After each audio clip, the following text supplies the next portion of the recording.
बासो गारनाय मोनदोंलै एगजामाबो खाथि मोनफैबाय थादों उन्दुनोजों र'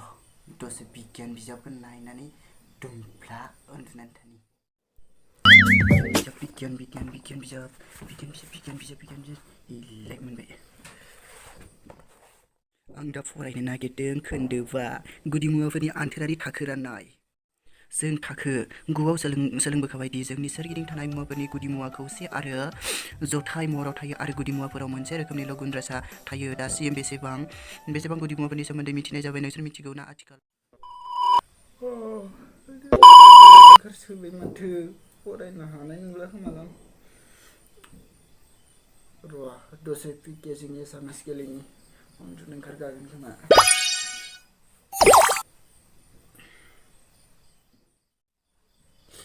साला मेसेज गेलेना होनि र'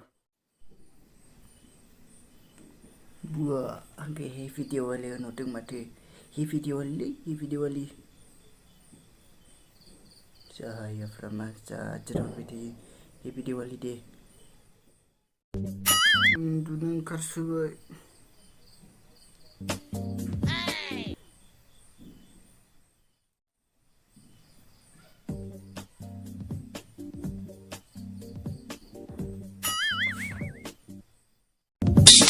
सोरबा फैदों नामा टेबोल सोमावब्लानि फरायदों होननायनि बिजाब बोरलाब्लानि बिजाब फरायदों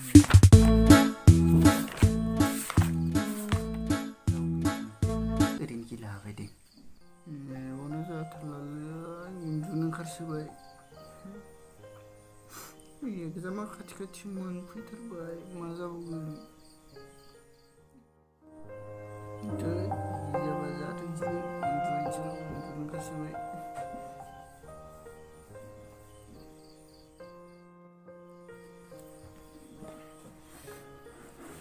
फरायसुलि दोरोदो खुलुमबालां उन्दुनोसै आं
एफा मोजांसिन मोनदों मानो सिरि मोनखो आंलाय